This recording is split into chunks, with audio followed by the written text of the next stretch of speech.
Hello everyone. In this lecture, we'll be discussing a clinical case of Cheyne-Stokes breathing.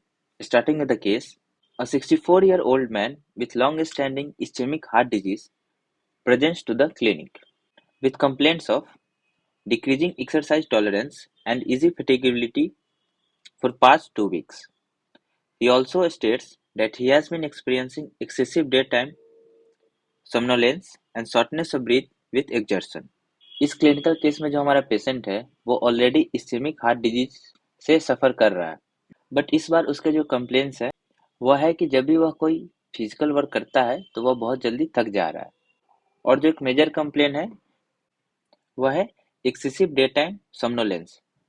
समनोलेंस कहने का मतलब होता है कि जब आप डे टाइम में अगर ड्राउजी फील कर रहे हैं या स्लीपी फील कर रहे हैं उसे डे टाइम समनोलेंस बोला जाता है। तो यह एक मेजर कंप्लेन है जो पेशेंट के द्वारा पुटअप किया गया है। His wife adds that his shortness of breath is more in the recumbent position. Recumbent position कहने का मतलब होता है जब lie down के पोजीशन में होते हैं, either prone या supine, यानी कि इन शॉर्ट आप समझ में जब आप lie down करके रेस्ट कर रहे हो उसे recumbent position बोला जाता है। जब वह पर्सन lie down करता है तो उसमें shortness of breath फील होता है और जब वो fall asleep हो जाता है तो suddenly wake up होता है gasping for more air, यानी कि उसमें suffocation वो फील करता है while sleeping. This symptom is relieved after assuming an upright position for more than 30 minutes. अब जब हमने पेशेंट का वाइटल साइंस लिया तो उसके जो हार्ट रेट थे अराउंड 126 पर मिनट, रेस्पिरेटरी रेट 16 पर minute, temperature is 37.6 degree Celsius and blood pressure 122/70 millimeter of mercury. The physical examination reveals an S3 gallop on cardiac auscultation and positive hepatojugular reflux with distended neck veins.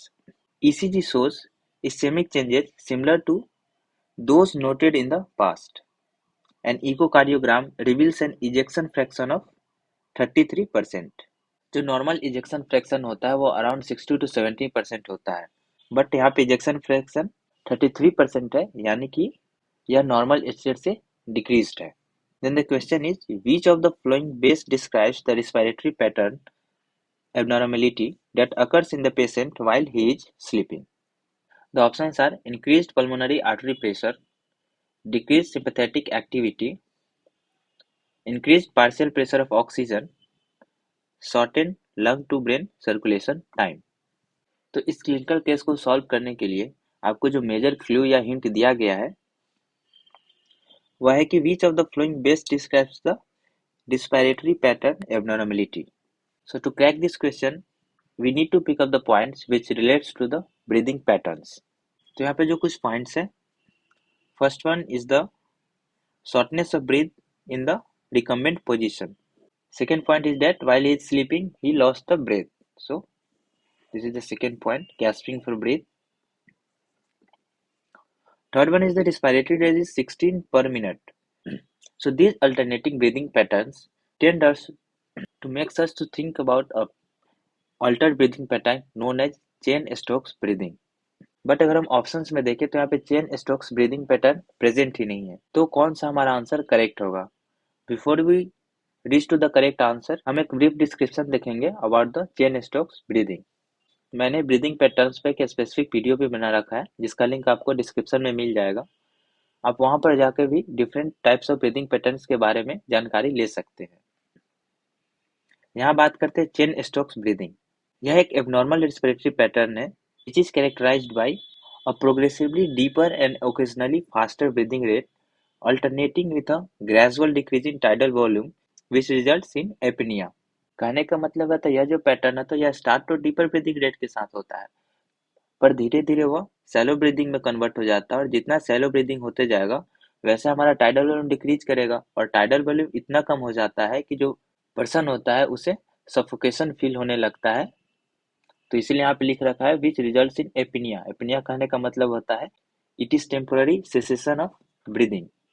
अब जो certain clinical correlations आते हैं chain Stokes breathing के साथ, अगर कोई patient congestive heart failure से सफर कर रहा है, कंजेस्टिव हार्ट फेलियर कहने का मतलब होता है मीन्स हार्ट जो उसका है वो इफिशिएंटली पंप नहीं कर पा रहा है, तो अगर उस पेशेंट में अगर चेन स्टोक्स रेस्पिरेशन हो रहा है तो उसमें जो सिम्टम प्रेजेंट होता है वह होता है ऑर्थोपेनिया कहने का मतलब होता है breathlessness while lying down.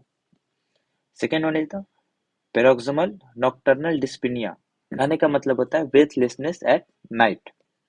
And day time somnolence कहने का मतलब होता है when you feel drowsy in day time, मतलब पूरे दिन आप ड्राउजी या स्लीपी फील करो, उसे डे टाइम सोमनोलेंस बोला जाता है। अगर आप क्वेश्चन देखें तो इसका जो इजेक्शन फ्रैक्शन है वह कम होकर आ चुका है 33%। तो ये हिंट किसके थ्रू देता है? कंजेस्टिव हार्ट फेलियर की तरह। ये दो सिम्टम्स थे, ऑर्थोपिनिया यानी कि ब्रेथलेसनेस व्हाइल लाइंग डाउन, यहाँ पे मेंशन है recommend position. And second one is कि जब वो स्लीप हो जाता है तो एपनिया फील करता है, जिसे बोला जाता है पेरोक्सिमल नॉकटर्नल डिस्पीनिया।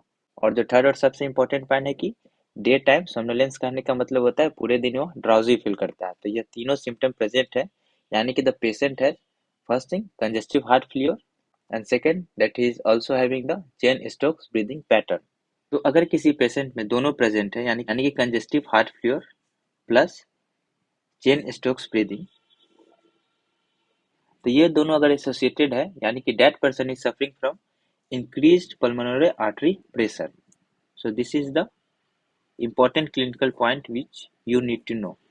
So एक important physiological link है जो कि आपको ध्यान रखना है कि that increased pulmonary artery pressure is associated with Cheyne-Stokes breathing in patient with congestive heart failure. So our correct answer will be increased pulmonary artery pressure. यहाँ जो second option है decreased sympathetic activity, अगर ऐसा होगा but हम उसमें देख रहे हैं कि वहाँ जो हार्ट रेट है वो 126 बीट्स पर मिनट है। सो अगर सिंपैथेटिक एक्टिविटी डिक्रीज होगी तो वो कभी पॉसिबल नहीं होगा। सो ये ऑप्शंस रूल आउट हो जाएंगे। Increased partial pressure of oxygen, अगर ये सफिशिएंटली हाई वेरी हाई हो जाता है तो ये ऑक्सीडेशन ऑफ द मेम्ब्रेन्स करवा सकता है। It does not relate to the ejection fraction और something. And shorten lung to brain circulation, so it also has nothing to do with the orthopnoea. So our answer will be increased pulmonary artery pressure. So this is all from the clinical case of Cheyne-Stokes breathing. Stay tuned for more. Keep learning. Thank you.